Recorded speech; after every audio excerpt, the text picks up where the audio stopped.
नमस्कार, मैं हूं अनुपम। हमारी इस खास पेशकश के साथ पुलिस का कांस्टेबल, मंत्रालय का स्टाफ, यूपी से तेलंगाना तक सॉल्वर गैंग के तार, छात्रों के टैलेंट के लुटेरे, सपनों के सौदागर सॉल्वर गैंग का आज पर्दाफाश। मिश्रा जी, मेनू देखिएगा। हमारा बेटा मेरिट लिस्ट में तो आ जाएगा ना? अरे काहे नहीं आएगा भाई, पैसा लाए हैं। ये ट्रेलर फिल्मी है लेकिन कहानी असली है। चेहरे असली, कारनामे फिल्मी। दोबारा अगर परीक्षा देनी पड़े तो मेरिट लिस्ट ला पाएंगे? दोबारा कह देंगे। ये सवाल है वो होनहार पूछता है जब उसके पास ये गैंग पहुंचता है, लेकिन बड़ा ऑफर देख मुंह बंद कर लेता है और एक बड़ी साजिश का साझेदार हो जाता है। कैंडिडेट का कार्बन कॉपी बन के परीक्षा दीजिएगा, आपका साल भर का सैलरी एक साथ डाल देंगे आपका खाता। आज कहानी ऐसे ही नौजवानों की जो शॉर्टकट से पैसे कमाना चाहते हैं, और पर्दाफाश उन चेहरों का होगा जो हजारों होनहारों की जिंदगी से खेलते हैं। आज खुलासा उन गैंग्स का जो इतने चालाक, इतने शातिर कि सालों तक मेहनत करने वाले छात्रों की नौकरी पल भर में छीन लेते हैं और किसी नाकाबिल के सिर सफलता का सेहरा बांध देते हैं। पेंडेंट में बोलो, कान से सुनो। अब चश्मे का बाईं ओर का बटन दबाइए, इसे स्कैनर कहते हैं। कितना चाहिए, कौन सा चाहिए? ये खेल सालों से चल रहा था। इन तक पहुंचना आसान नहीं था। पुलिस एक जगह घेरती तो दूसरी जगह पहुंच जाती। पुलिस सेटिंग की एक तरकीब की पोल खोलती तो दूसरी तकनीक के साथ खेल शुरू हो जाता था। उतरने से पहले पेपर को जला दीजिए, समझे? उत्तर प्रदेश में हर परीक्षा के साथ ही शासन प्रशासन की परीक्षा भी लेता है सॉल्वर गैंग।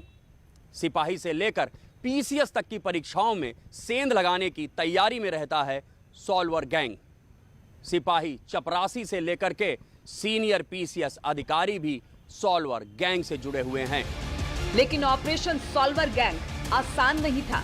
आज हम आपको बताएंगे कि आपके बच्चों के भविष्य से खेलने वाले ये गैंग कैसे होनहारों की नौकरियां छीन लेते हैं। इस सेटर्स की माफिया को खत्म करने के लिए एक टीम असेंबल करनी है। ये लोग यहीं के हैं, बनारस के। इन सब के नंबर्स ट्रैकिंग पे डाल दो। रंगे हाथों पकड़ेंगे सबूत के साथ। और एसटीएफ इनके गिरेबान तक कैसे पहुंची। सॉल्वर गैंग के बारे में यूपी एसटीएफ ने जो खुलासा किया उसे आप अभी तक फिल्मों के जरिए देखते समझते थे। जो तस्वीरें सामने आई हैं वो चौंकाने वाली हैं। इसलिए आपको सावधान करने के लिए हम ये शो लेकर आए हैं। आपको लगता होगा कि यह गैंग कुछ ही परीक्षाओं में धांधली करता होगा, लेकिन सच ये है कि ऑनलाइन परीक्षाओं में गड़बड़ी कर सैकड़ों लड़कों की नौकरियां छीन लेते हैं। इनके तार यूपी से लेकर दिल्ली, छत्तीसगढ़ और पश्चिम बंगाल तक फैले हुए हैं। हिंदुस्तान की हर सरकारी नौकरी में इनके लोग हैं जो बहुत ही शातिर तरीके से प्रतियोगी परीक्षाओं में लाखों रुपए लेकर धांधली करते हैं। तो सबसे पहले हम नोएडा में गिरफ्त में आए सॉल्वर गैंग को समझते हैं, फिर बताएंगे कि यह गैंग कितने हाईटेक हैं।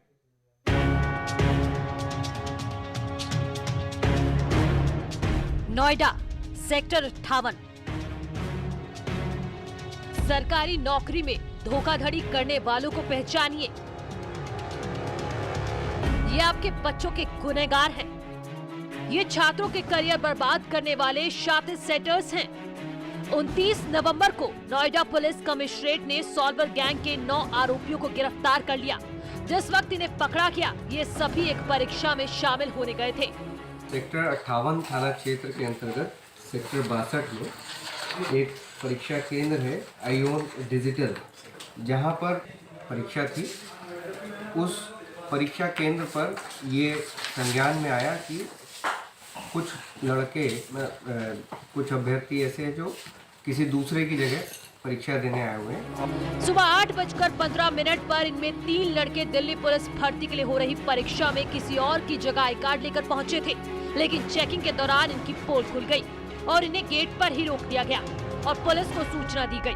पुलिस ने कोई देर नहीं की और तुरंत परीक्षा केंद्र पर पहुंचकर अर्पित, दिनेश चौधरी और अमन नाम के 3 लड़कों को कब्जे में ले लिया। और उनको जब पुलिस ने गिरफ्तार किया जब पुलिस ने उनको पूछताछ के लिए अपने पास लिया, अपने कब्जे में, और उसके बाद उनसे पूछताछ में बहुत सारी चीजें निकल के आई। पुलिस को बिल्कुल उम्मीद नहीं थी कि दिल्ली पुलिस भर्ती में बड़ी धांधली चल रही है, लेकिन जब कड़ाई से पूछताछ हुई तो तीनों ने और 6 सेंटर्स के नाम बताए, जिन्हें पुलिस ने परीक्षा केंद्र के बाहर पकड़ लिया। लेकिन पुलिस को नहीं पता था कि इस गैंग में पुलिस वाले भी शामिल हैं। दिनेश जोगी, कांस्टेबल रविंद्र कुमार, कांस्टेबल मंजीत सिंह, शिव कुमार, मुकेश और सोनू को पुलिस ने गिरफ्तार कर जब पूछताछ की तो कई और चौंकाने वाले खुलासे सामने आए। ये बेसिकली एक गैंग है जो सॉल्वर अवेलेबल कराते हैं। जिस भी तरह का एग्ज़ाम हो, जैसे एसएससी का, एएसओ का, या और भी जो रेलवे के या और भी जो भी एग्ज़ाम्स हैं जो ऑनलाइन होते हैं, तो उसमें ये लोग जो भी अभ्यर्थी है जिससे इनकी डील होती है, उसकी जगह पर किसी अन्य बंदे को, जो सॉल्वर जिसको हम कह रहे हैं, उसको ये अवेलेबल कराते हैं और वो एग्ज़ाम देता है। दिनेश जोगी गिरोह का सरगना है, जिसने रक्षा मंत्रालय में नौकरी पाने के लिए सॉल्वर की मदद ली थी। कुछ ही दिनों पहले वो रक्षा मंत्रालय में एएसओ के पद पर ड्यूटी ज्वाइन करने वाला था, लेकिन उससे पहले ही उसका फंडाफोड़ हो गया। कांस्टेबल रविंद्र दिल्ली के मोंडका में तैनात है, तो कांस्टेबल मंजीत की ड्यूटी वेलकम थाने में थी। लेकिन ये वर्दी की आड़ में सॉल्वर की मदद से नाबालिग लड़कों को नौकरी दिलाने में जुटे थे। अर्पित, अमन और दिनेश पैसे लेकर दूसरे की जगह पर परीक्षा देने आए थे। उसको ये लोग कैसे करते थे या कैसे अंजाम देते थे, उसका जब पूछताछ की गई तो संज्ञान में आया कि इन लोगों के पास एक ऐप है जिसमें 2 लोगों का फोटो अगर उसमें ऐप में डाल दें तो वो दोनों को मिक्स करके एक ऐसा फोटो बना देता है जिससे दोनों का चेहरा मिला जुला लगे, और उससे वो एक फर्जी डीएल या कोई भी आईडी बना के तैयार करते थे, ताकि जो सॉल्वर अगर जा रहा है तो उसका चेहरा जो है, और सॉल्वर भी इनके पास बहुत सारे थे, तो यथासंभव प्रयास करते थे कि मिलते जुलते चेहरे वाले सॉल्वर को अवेलेबल कराएं। तो इस तरीके से बहुत सारे अभ्यर्थियों से इन्होंने पैसा लेके और दूसरा सॉल्वर अवेलेबल करा के और कई सारे लोगों का इस तरह से एग्जाम दिलवाया, जिसमें बहुत सारे अभ्यर्थी सिलेक्ट भी हुए होंगे। लेकिन इस बार इनकी सारी चालबाजी पकड़ ली गई और गिरफ्तार कर सलाखों के पीछे भेज दिया गया। यही नहीं, पकड़े गए आरोपियों से पूछताछ में एक आयकर इंस्पेक्टर और गृह मंत्रालय में तैनात एक कर्मचारी की भूमिका भी सामने आई है। आयकर इंस्पेक्टर गिरफ्तार किए गए एक आरोपित का रिश्तेदार बताया जा रहा है। पुलिस ने इनके पास से बड़ी मात्रा में गैजेट्स और कैश बरामद किया है। इनके पास से 3 कार बरामद हुई हैं, इनके मोबाइल फोन्स बरामद हुए हैं, जो दिल्ली पुलिस के कांस्टेबल्स हैं उनकी यूनिफॉर्म्स बरामद हुई हैं, और उसके अलावा जो कैश है इनके पास लगभग 2,10,000 रुपये कैश बरामद हुआ है, और कई सारे फर्जी डीएल बरामद हुए हैं, जिसको मैं अभी आपको बता रहा था कि फर्जी डीएल बना के उस पर मिलती जुलती फोटो चिपका के सॉल्वर को प्रवेश दिलाने में काम आते हैं। नोएडा पुलिस की माने तो ये गिरोह पिछले 3 साल से सक्रिय था और फर्जीवाड़ा कर करीब 100 से ज्यादा लोगों को नौकरी दिलवा चुका है। नौकरी दिलाने के लिए एक व्यक्ति से 10 से 20 लाख रुपए लिए जाते थे। जैसे SSC, CPO, Delhi police constable, Haryana police constable, railway आज में अपने सॉल्वर्स प्रोवाइड करते थे, जिसके एवज में एक कैंडिडेट से मोटी रकम लेते थे। अभी तक थाना 58 टीम के द्वारा 11 लोगों को गिरफ्तार किया गया है। लगभग 100 से 150 कैंडिडेट्स की नौकरियां इस सॉल्वर गैंग ने अभी तक लगवाई हैं। 28 नवंबर 2020 को एसटीएफ ने गोरखपुर में भी एक सॉल्वर गैंग का खुलासा किया था और 12 आरोपियों को गिरफ्तार कर जेल भेजा था। ये गैंग दिल्ली में कांस्टेबल भर्ती परीक्षा में नकल कराने की तैयारी में था। नोएडा में फिलहाल जो गिरफ्तारियां हुई हैं उसमें दिल्ली पुलिस के 2 सिपाही शामिल हैं, तो गोरखपुर की गिरफ्तारियों के बाद फरार अच्युतानंद उत्तर प्रदेश पुलिस का सिपाही है। यानी दिल्ली हो या यूपी, सॉल्वर गैंग में कई कांस्टेबल भी शामिल हैं, जो वर्दी की आड़ में कानून से खेल रहे हैं। गोरखपुर में गिरफ्तार सेटर्स में से 3 बिहार से आए थे, जो दूसरों की जगह पर परीक्षा देने की तैयारी कर रहे थे। दिल्ली पुलिस के कांस्टेबल्स की भर्ती में गोरखपुर में परीक्षाएं हो रही थी और वहाँ 12 लोग गिरफ्तार हुए। एक पूरा गैंग गिरफ्तार हुआ जो सॉल्वर्स का अरेंज करके एग्जामिनेशन का इम्पर्सनेशन के माध्यम से उसकी शुचिता को भंग करता था और अनक्वालिफाइड कैंडिडेट्स को सेलेक्ट होने में मदद करता था। तो ये सब ऑनलाइन था कि ऑफलाइन था? ये एग्ज़ाम ऑफलाइन था, ये रिटन एग्ज़ाम था और इसमें इसकी शुचिता को भंग करने के लिए सॉल्वर्स का इस्तेमाल होगा।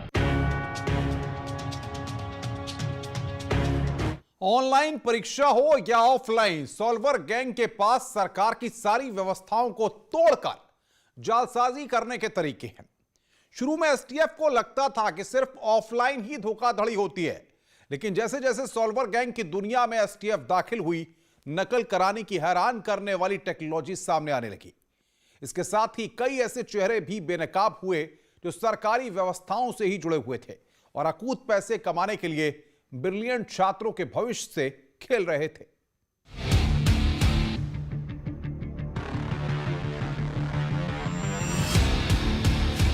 नोएडा, गोरखपुर, 10 दिन में सॉल्वर गैंग के 24 गुर्गे गिरफ्तार। दूसरों की जिंदगी खराब करने वाले गैंग के सदस्य अब सलाखों के पीछे हैं, लेकिन अभी ऐसे सैकड़ों बाहर घूम रहे हैं जो परीक्षाओं में धांधली की तैयारी में जुटे होंगे। इन चेहरों को देखिए, ऐसे ही चेहरे आपके आसपास होंगे जो आपके बच्चों का हक छीनने में जुटे हैं। इस गिरोह में सिर्फ पुलिस कांस्टेबल ही नहीं है, बल्कि बड़े अधिकारी भी शामिल हैं, जिनके नाम का खुलासा साल 2019 में हुआ था। पिछले साल उत्तर प्रदेश लोक सेवा आयोग की परीक्षा नियंत्रक अंजुलता कटियार को भी पुलिस ने गिरफ्तार किया था। अब किसी भी परीक्षा को सकुशल संपन्न कराने के लिए इस सॉल्वर गैंग के लिए हर जवाब तलाशने में लगी है एसटीएफ और यूपी पुलिस। इन सवालों का जवाब जानने के लिए एसटीएफ ने अंजुलता की गिरफ्तारी से पहले ही जांच तेज कर दी थी और उस जांच के दौरान ये चेहरे सामने आए। सितंबर 2019 में एसटीएफ प्रयागराज यूनिट ने सॉल्वर गैंग के 5 लोगों को गिरफ्तार किया था। इस गिरोह ने लोअर सबऑर्डिनेट परीक्षा में नकल की बड़ी तैयारी की थी। विभिन्न प्रतियोगी परीक्षाओं में पैसा लेकर धांधली करने वाले और नकल कराने वाले गिरोह के 5 सदस्यों की गिरफ्तारी हुई है। इनके पास से भारी मात्रा में नकल कराने से संबंधित दस्तावेज बरामद हुए हैं। एसटीएफ की टीम उस वक्त चौंक गई जब सॉल्वर गैंग के सदस्यों की शर्ट की तलाशी ली गई। इनके पास 7 ऐसी शर्ट थी जिसमें चिप का इस्तेमाल किया गया था। इनके पास से 7 फुल शर्ट बरामद हुए हैं जिसमें इलेक्ट्रॉनिक्स डिवाइस इनबिल्ड है और इस तरह 37 ईयरफोन मैग्नेट बरामद हुए हैं।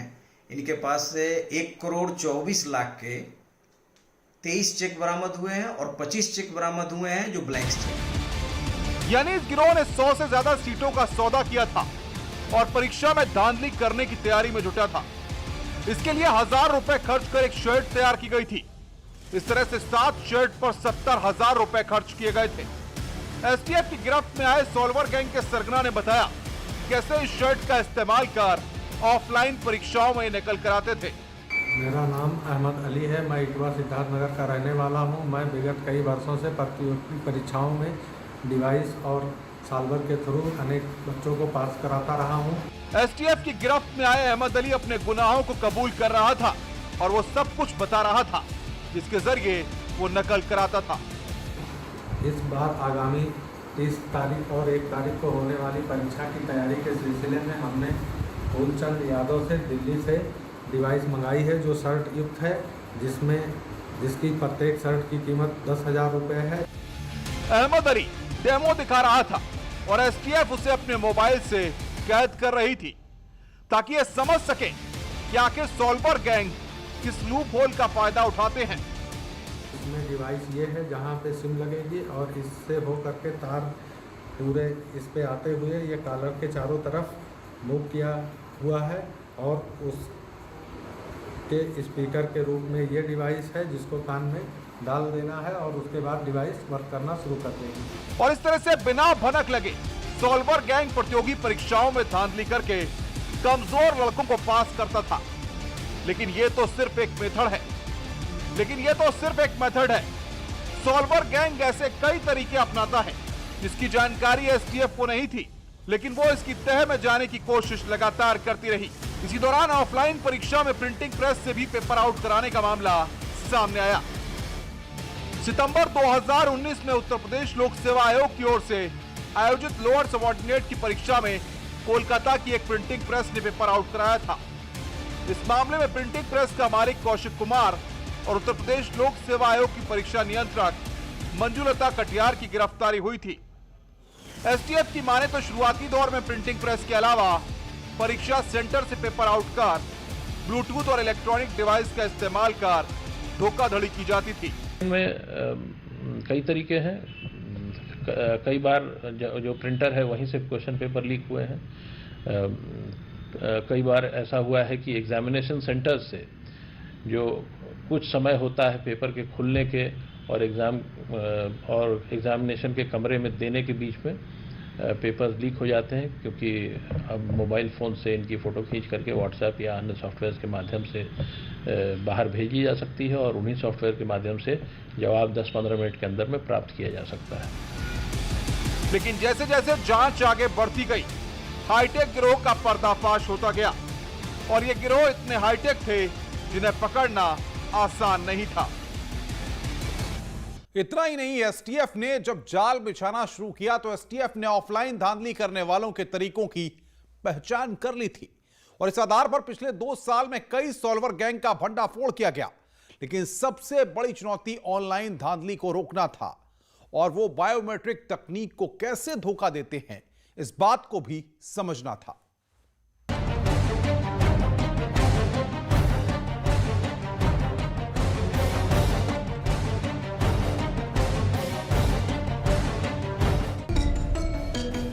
पेंडेंट में बोलो, कान से सुनो। और फिर इस तरकीब से प्रश्न का उत्तर लिखा जाता रहा। कभी ऐसे लड़के पकड़े गए जिन्होंने अपने कान में बहुत ही छोटे आकार के ब्लूटूथ डिवाइसेस लगा रखे थे और अपने बॉडी के इनर पार्ट्स में, थाइज में अथवा हिडन पार्ट्स में एक छोटा मोबाइल फोन लगा रखा था जिसके माध्यम से वो कम्युनिकेट कर सकते थे। बाद में परीक्षा के दौरान ऐसी चीजों को ले जाने पर पाबंदी लगा दी गई तो सॉल्वर गैंग ने नया तरीका अपनाया। अब चश्मे का बाईं ओर का बटन दबाइए, इसे स्कैनर कहते हैं। कितना चाहिए, कौन सा चाहिए? पुलिस एक सॉल्वर गैंग के एक तरीके का काट निकालती तो जालसाज दूसरा रास्ता ढूंढ लेते थे और इसी बीच कैंडिडेट की कार्बन कॉपी यानी परीक्षा देने वाले की जगह पढ़े लिखे छात्र को बैठाने का खेल शुरू हो गया। दोबारा अगर परीक्षा देनी पड़े तो मेरिट लिस्ट ला पाएंगे? दोबारा कह देंगे। कैंडिडेट का कार्बन कॉपी बन के परीक्षा दीजिएगा, आपका साल भर का सैलरी एक साथ डाल देंगे आपका खाता में। कैंडिडेट का कार्बन कॉपी बनाने के लिए कई चीजों का इस्तेमाल किया जाता है। फोटोशॉप के जरिए कैंडिडेट से मिलता जुलता फोटो तैयार किया जाता है और फिर बायोमेट्रिक पहचान में भी छेड़छाड़ किया जाता है। सॉल्वर्स का इस्तेमाल अब और इसलिए आसान हो गया क्योंकि